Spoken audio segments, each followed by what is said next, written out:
Salut Laurent, Salut Guillaume. ça va? Ouais, et toi? Ouais, pas mal, pas mal. Aujourd'hui, on se voit pour parler d'une consultation, du coup, que tu as faite il y a quelques années et que je crois t'as pas revue entre-temps. Pas du tout. Elle date de 2022. Ouais, donc du coup, je te propose un truc, c'est qu'on se met un petit peu dans les conditions de ce patient que tu reçois dans ton cabinet et D'accord, puis on essaye d'en discuter et puis de voir quel est ton raisonnement clinique au fur et à mesure. ça marche. Alors, dans un premier temps, toi, tu utilises des questionnaires au cabinet, c'est ça? Ouais, j'utilise principalement l'Orebro. Ok, L'Orebro, c'est vraiment le questionnaire que j'utilise tout le temps. Et puis là, moi, je vois de moins en moins d'aigus et de subaigus, mais en aigu et subaigu, je fais remplir un Start MSK. ok, d'accord, ça marche. Eh ben, si tu veux bien, je partage le fichier que le patient a pu remplir concernant l'Orebro. Et Ouais, puis, tu nous dis un peu comment tu interprètes ça? ok, ça marche. Ok, vas-y, descends. Donc, le premier Orebro, là, c'est depuis le temps que ça dure. Donc ça dure depuis assez longtemps. Donc là, ça vaut 9 points, par exemple, sur l'Orebro. Je compte les points en même temps que moi, je déroule un Orebro. Donc la première ligne, c'est un point. Là, on est à la case 9, donc c'est 9 points. L'intensité, très peu de douleur. Donc ça, c'est 2 points pour la douleur. Donc on est à 11. Et là, niveau d'anxiété, donc ça, c'est une sous-échelle de l'anxiété, il est à 10. Donc là, tu vois, quand je vois anxieux à ce point-là, moi, j'appelle ça de la détresse émotionnelle. Donc on est à 21, détresse émotionnelle, anxiété. Donc c'est forcément quelqu'un à qui je demanderais dans la consultation qu'est-ce qu'il a mis en place pour gérer son anxiété. Parce que s'il y a un trouble anxieux généralisé qui n'est pas de mon champ de compétence, il faudra que je sais qu'il faudra que je le réadresse en fait, si je ne peux pas rassurer. J'ai un sentiment de dépression. Donc là, 8, donc là mon radar s'allume un peu plus quand je vois ça. Tu vois, 10 en anxiété, 8 sur 10 en dépression. Et c'est Euh, l'association des deux là qui, à un Là, moment pour moi, donné, c'est clair de la détresse émotionnelle, donc c'est forcément une consultation où je ne l'ai pas vue encore la consulte et ça fait longtemps donc je m'en souviens plus du tout. Juste qu'il y avait, je crois, un problème de nerfs. Mais là, effectivement, si je me mets dans la consultation sans me souvenir, forcément, ça m'étonnerait que je n'investigue pas un peu les émotions et la détresse émotionnelle. Donc on avait dit combien? 21, 21 plus 8, 29.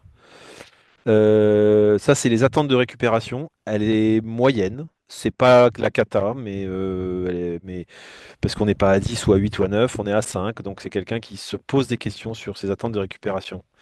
Donc ça fait 29, ça fait 34. Les chances que vous soyez capable de travailler sans 6 mois. Donc là, il n'y a pas donc ça, c'est zéro. Vas-y, continue. À moins que tu aies des questions, hein, tu m'arrêtes, hein. ouais. Augmentation de la douleur indique que je devrais arrêter de faire ce que ça fait jusqu'à ce que la douleur diminue. Donc ça, c'est la stratégie d'adaptation, c'est le coping. 9 sur 10, pour moi, c'est plutôt un coping d'évitement. 34 plus 9, on est à 43.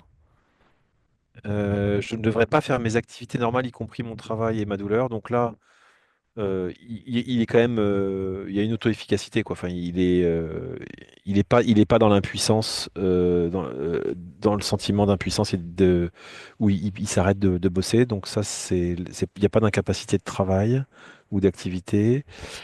Il n'y a pas une incapacité fonctionnelle très forte puisque tu vois, il peut faire sans que la douleur soit un problème et il peut dormir la nuit.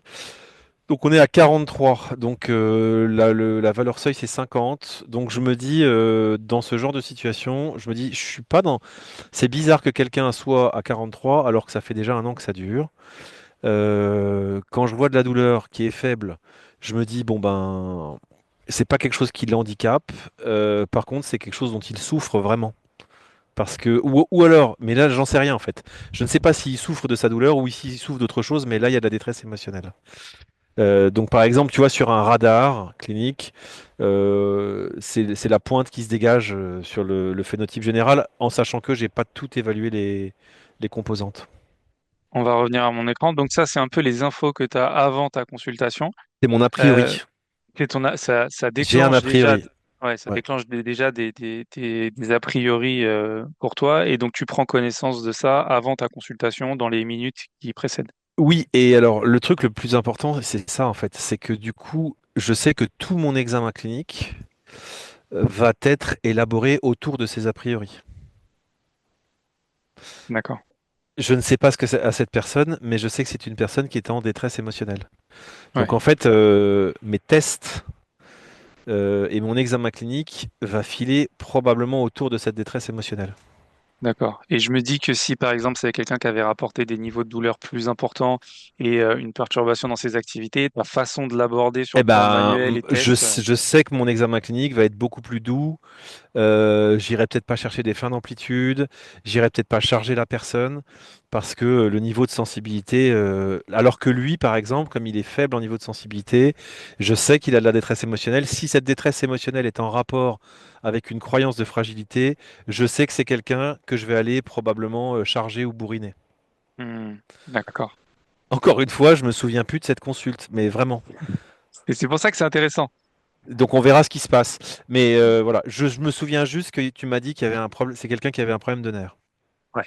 Voilà, On va regarder ça? On démarre? ça marche.